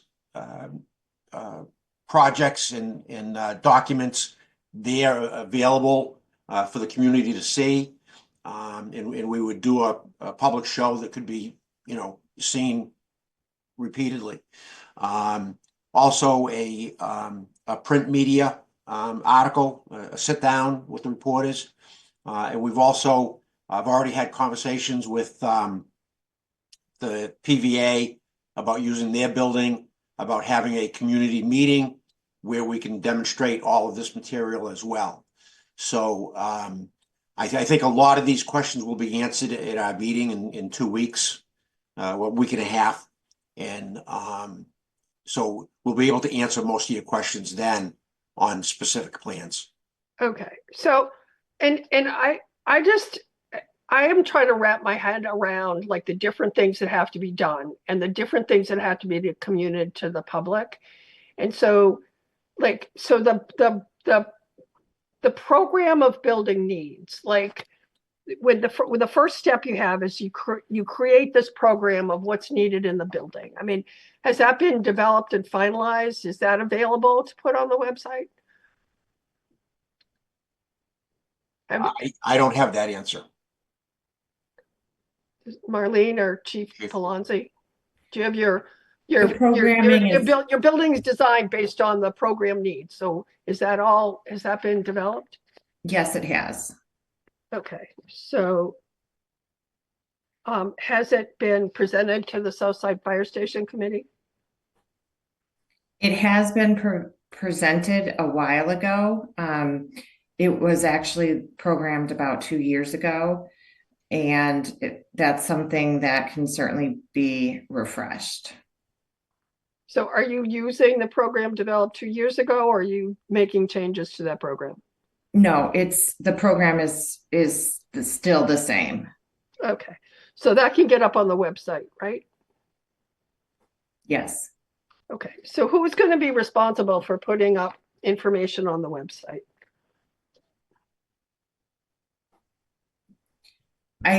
So what I would recommend is that the building committee decides what information they want to present and send it to me and I can upload it. But I feel like the building committee needs to make the decisions on what they want to present on their website.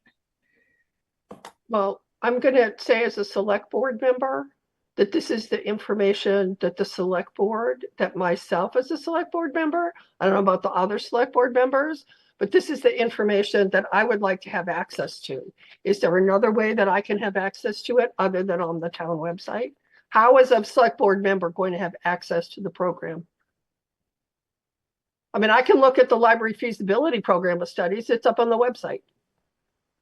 So how do I know what the program of studies is? When am I going to have access as a select board member?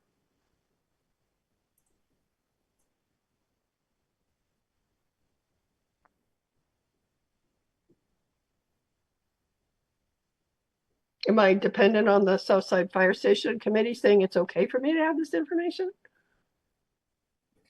The select board charged the building committee to run this project. So I'm respecting the charge of the committee. Okay. I will talk to the chief tomorrow, and we'll try to access this information by early next week. Okay, so, and if all this is like available to the Southside Fire Station Committee and available to the public as a freedom of information document after that meeting, I'm fine with that. So the program of studies, we're using the program of study, the program of needs that was devised 2 years ago. The schematic design building plans, when are those going to be available to the Southside Fire Station Committee?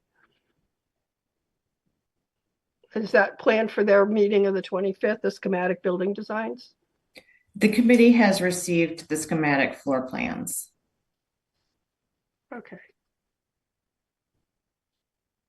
And okay. MJ, if I may, I was looking through, I mean, a lot of this information is in the minutes. I think they've been pretty up to date with the Southside Fire Station. I went back to, I think, 2018, maybe 2019 minutes. And a lot of that information is there, although, you know, you have to dig for it. But I have the schematics. Have they been updated since then? No, they're still based. They're still the same schematics when they decided that, you know, the site, they could, you know. Correct me if I'm wrong, but have the minutes been posted on the website since 2022? No, I've seen minutes. Went through and read some of them today, as a matter of fact. I was just going through some things and I was looking for the schematics. I was looking for the, for 1-story, 2-story schematics. They're all there. I mean, I have PDFs of them, so I got them from the town website. Okay, through looking at the minutes back to 2019. Through looking at the minutes and yeah. Like I said, I was digging deep and clicking on a lot of things. Okay, so we have a schematic design of the building. We have a, trying to so remember there is where back in 2019 a schematic design of the building. So it was more to be made available. And then we're going to look for a schematic design of the building on the site. I'm just trying to make sure that we're going to have this information for town meeting and before to actually educate the public. Schematic design on the site. Right. Well, on the site or just the 2-story schematic that fits? No, I mean, we're going to town meeting. So we're going to say, this is the building and this is the site on the building. I mean, there was a little sort of square thing that we gave a town meeting, like, yeah, this might fit, but we got to go to zoning board. I mean, that is the plan that will still be used. Are we going with cost estimates based on the schematic design when we go to town meeting? Yes, there's no budget to do design development yet. Okay, so we're going to have a preliminary design based on schematics, which is the way to go. So the final construction documents won't be developed until after town meeting. Is that correct? Right. So the $18 million request funds the design development. Okay. So design development is going to take months. Okay. And then, so we're going to have a debt exclusion, and I'm asking because I've been through this in a couple building projects. And so if you go to town meeting based on your schematic designs, and then you do your final construction designs, and you do your cost estimate, and there's a difference. If we put in 18 million as our requested amount, and by the time we finish and get our construction and we get our cost estimate, and how are we going to, what are we going to do if the construction estimate is at 19 million? Are we going to come back for additional debt exclusion, or are we going to just do that through a vote at town meeting? And that may seem like why are you asking me this now? But it's kind of an important thing that we need to wrap our hands around. And I know for like what happened to us with the wastewater, for the Buzzards Bay wastewater treatment plant, that, you know, we went to town meeting for an original budget of like 6.8 million, and it ended up being 9.3. And there were some reasons for that, but we had to go back to town meeting and get additional money, but it wasn't a debt exclusion, so we didn't have to have another vote. So I want to think about that. So in your planning for preparation for town meeting, I mean, how much of this are you going to have for the Southside Fire Station for their meeting on February 25th? Because we don't have a lot of time between February 25th and when the voter handbook goes out. And I want to make sure that we have the information that we need for town meeting and for the voter handbook. So I'd like to have, between the town administrator, the chief, and the Southside Fire Station, I would like to have a pretty solid timeline on when things are going to be ready and when their public documents are going to be ready for our March 4th meeting. Just a timeline of like when we can expect things. Is that fair to ask? Sure, I'll work with everybody and see what we can get in the next several days. Okay. And then if we have $18 million that we're going for, when are we going to start getting the numbers on the estimated tax impact on the taxpayer? And how it's going to fit into the debt schedule? Can we have that on the? I'm meeting with Erica on Thursday. Okay. So those numbers will be coming forth. Okay. And then we should like figure out like when in our schedule of updating upcoming meetings, we're going to have a presentation on this project. Do we have it slotted in to the select board?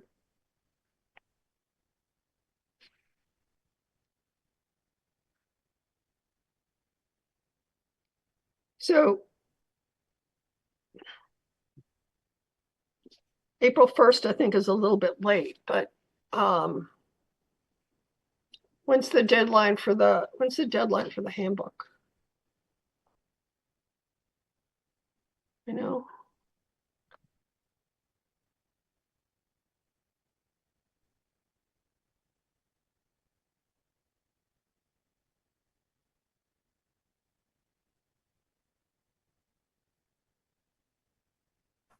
April 18th.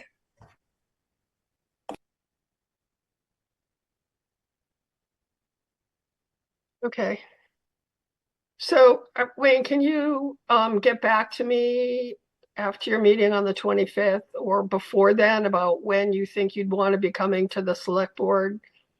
And Certainly. when you think you'll have all these things that I'm sort of like interested in terms of having them put together into a format that the public and the taxpayers are going to be able to have a cohesive document that explains what we're doing and not have to go through years of minutes to be able to understand. Okay, I'll work on that and I'll get back to you with the information that I found and put together. Okay, great. I really appreciate that. Okay. Anybody else have any questions on this issue? Okay. We did the NALOX thing. It's getting kind of late here, but policy discussion, revisions, and development. We should spend a few minutes at least talking about like where we are in policies and what the things, is there anything people really want to work on? Or what they see as priorities?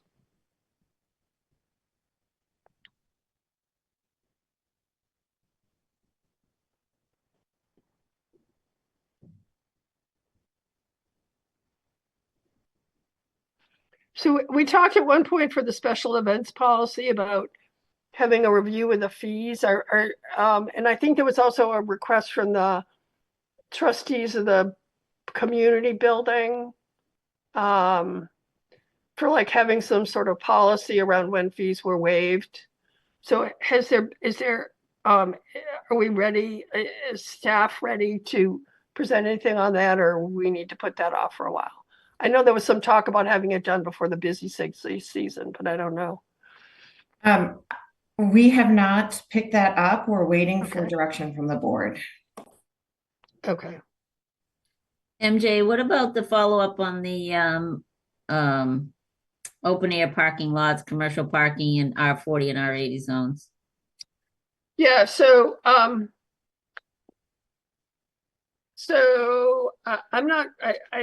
think I need direction on the board. So we're having a discussion, sort of a Taylor's Point discussion. And I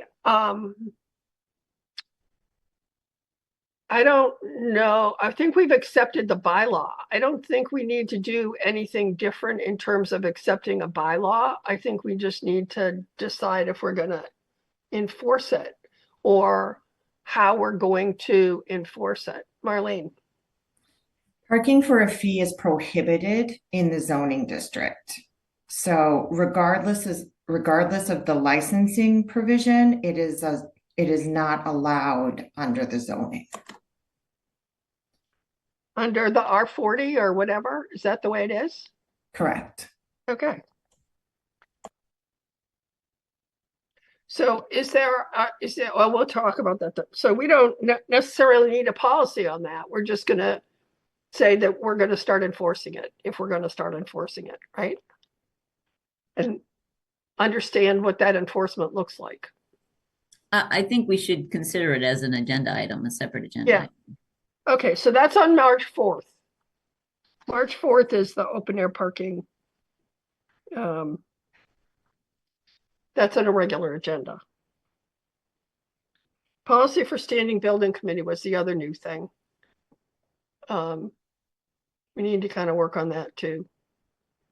Do you want a regular agenda item for that? I'm going to wait till after we've kind of finalized some of the warrant articles and stuff. Maybe in April we'll talk about that.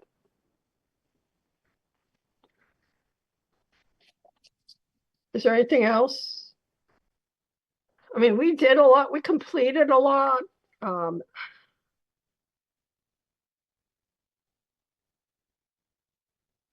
I think at some point, depending on timing wise, the update on the social equity process, but I'm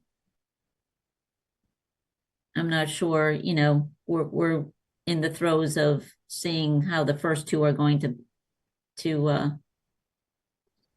pan out. I say we put that on hold till after town meeting. And that's fine. That's fine. Yeah, I mean, everybody with that. and use it, I don't know, as a filler. I don't think there's urgency in it because we do have 2 HCAs in the process, and it'd be nice to see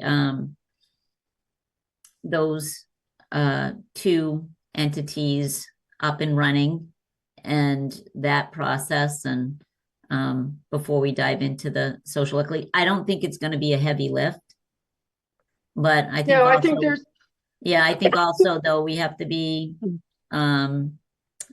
mindful of town hall and their capacity right now, and what's happening with their day-to-day.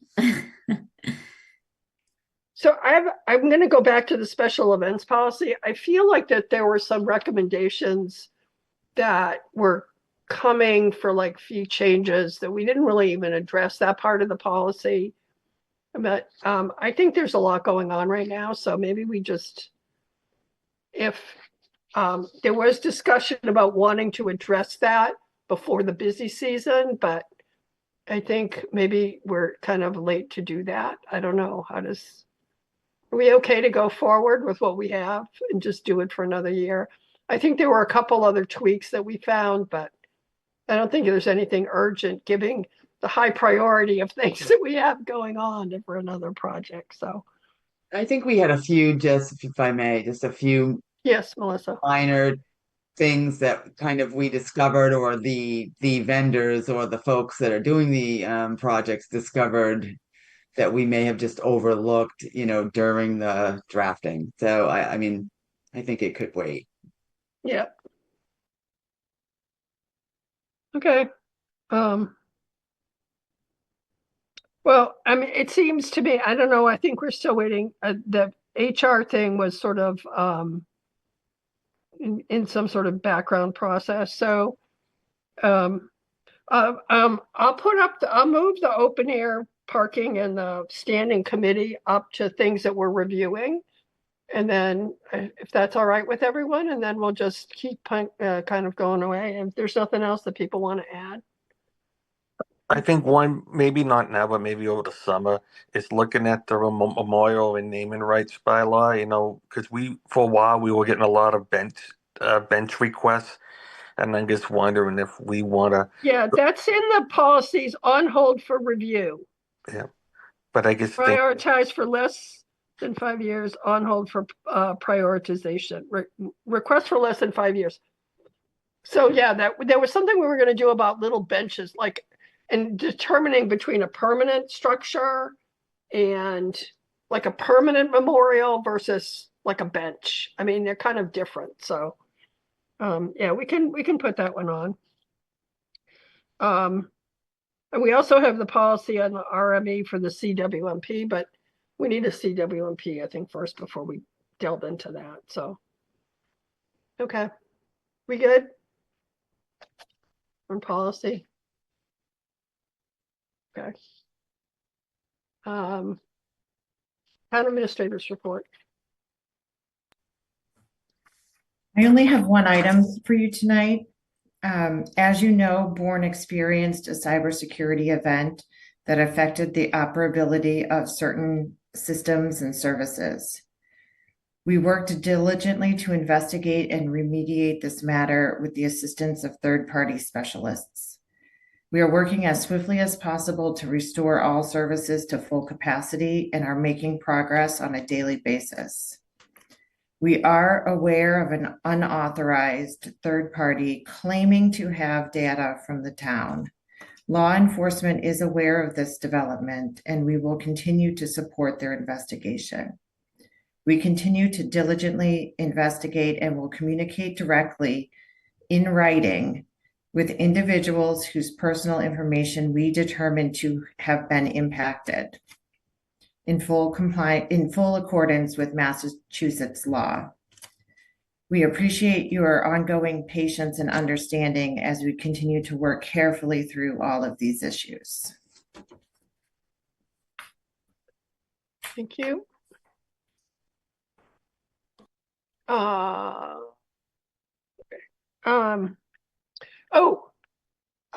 I just, before we move on, so when I was speaking to Dave Vieira about the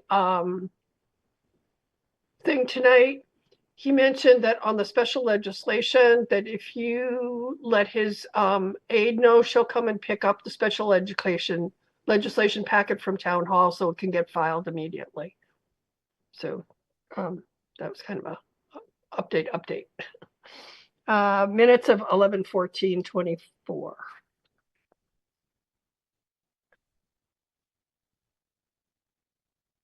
Is there a I make motion? a motion, we approve the minutes of 11/24.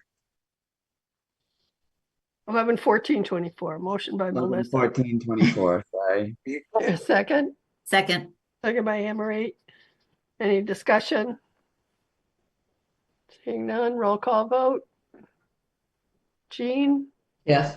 Anne Marie? Yes. Melissa? Yes. Peter? Yes. MJ, yes, 500. Any committee reports? I'll wait till it's future agenda items when we get there, I guess. Okay, correspondence. Correspondence for February 11th, 2025. A, open house notice regarding natural gas pipelines for bridge project. B, Capeway Cannabis outreach notice. C, Environmental Management Commission Advisory Council vacancy announcement. D, National Register of Historic Places Travelers Club. E, email regarding salt on roads. F, public comments 1, Scallop Bay Marina. G, PVA comments, Scallop Bay Marina. H, PWQC comments, Scallop Bay Marina. I, public comments 2, Scallop Bay Marina. And J, Tohoto Associates comments, Scallop Bay Marina. That's it. Thank you. Next is future agenda items related to correspondence and other items for future discussion. If I may. Yes, Melissa. So I had finally was able to meet with Stephen Philbrook from the Historic Commission this morning. He came by and we had just about just a half an hour discussion on thoughts for the seal project. We both agreed that it's going to take some time. It's obviously not something we want to rush.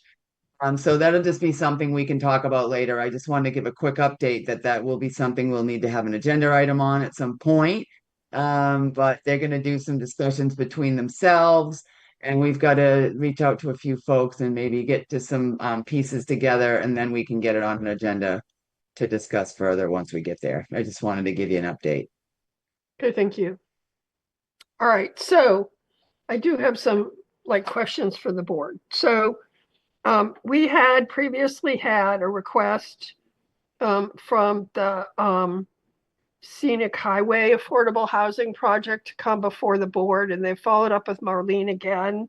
They would like to do a presentation to us so that they can go to their next step. So I asked Melissa this morning if there's not too much on the Board of Sewer Commissioners agenda on the 25th of February. Would that be a date that the select board would consider having that project come before us to make their presentation? Does that sound good? I'm okay with it. Okay, so we'll figure out that and maybe we'll start the sewer commissioners at 7 and then say the select board will go into session, after the conclusion of the sewer commissioners meeting or something. All right, next is that I sent an email about a date to discuss the CWMP. There've only been about 5 people that made comments on the actual DEP on the MEPA filing. So I don't know how many comments, and I don't know what DEP is going to do. Their response to us is due March 3rd. So I thought about having a meeting on March 11th, but then there seems to be some conflict for an evening meeting.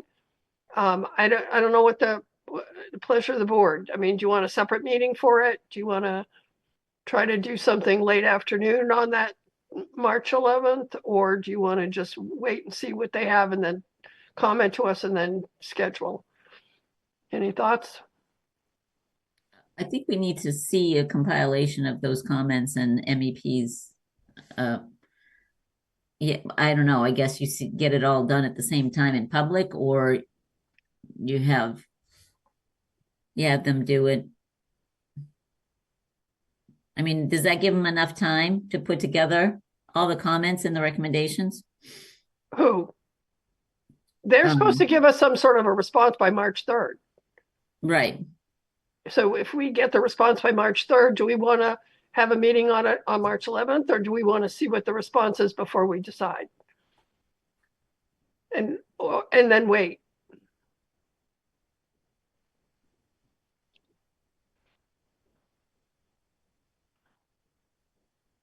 No thoughts?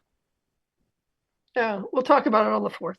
Does it really? Yeah, I don't know. We'll talk about it on the 4th. I have no You preference. know what? We'll talk about it on the 4th. We on the 4th, we'll have had their response. We'll see what they responded. Then we'll decide if we want to meet the next week. at a late afternoon meeting to discuss. That And sounds if we good. do, we do. If we don't, we don't. I'll just wait. That's fine. Yeah. I'm going to earmark it on the 4th. Discuss on the 4th. And I think, so I'm confused about we have had a lot of correspondence in our packet about the Scallop Bay Marina thing. And I don't know what the role of the select board is on this. Is there any role? Do we have to have a meeting to have a discussion about what our role would be? Because I don't know what our role is. This is under the jurisdiction of the Conservation Commission for permitting at the moment. So have they made their permitting? I thought they'd already decided and it's gone up to DEP. Do we know? Okay. Oh, okay. So right now we don't think there's anything we can do. Okay. Our next meeting date is potentially with the Board of Sewer Commissioners on the 25th and then March 4th and our 18th. And the next item is our discussion on the DRI. So Melissa, Marlene put it at the last thing so that you could recuse yourself and be excused. All right. Have a good night. Thank you, everyone. I'm Thanks, recusing. Melissa. Hi, Melissa. Good night, Melissa. Good night. Thank you. Okay. What are we doing with this? So I did put a draft letter in the board's packet for your consideration.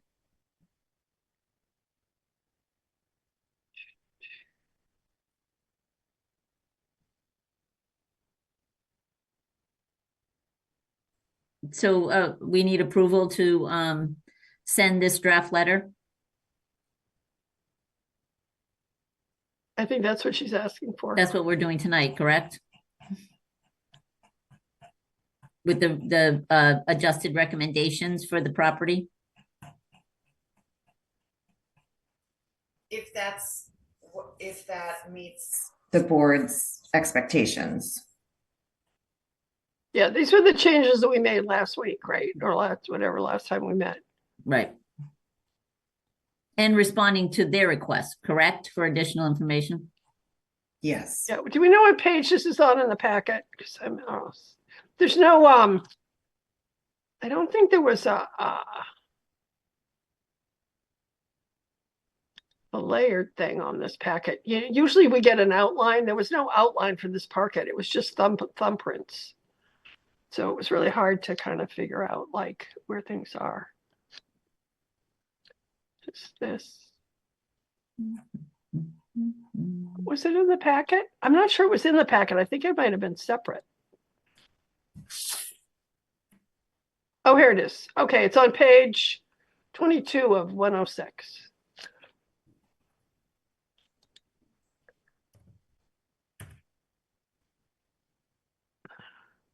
Is there a motion to deciding this? Oh, yeah, it's a motion to authorize the town administrator to sign this letter to the Cape Cod Commission. So move. I'll move. Second. Motion by Peter, second by Anne Marie. Is there any further discussion? Seeing none. Roll call. Peter. Yes. Anne Marie. Yes. Jean. Yes. MJ, yes. 400. And I'll entertain a motion to adjourn. Motion to adjourn. Second. Motion by Peter, second by Anne Marie. Roll call vote. Peter. Yes. Anne Marie. Yes. Jean. Yes. MJ, yes. 400. We are adjourned at 9:11.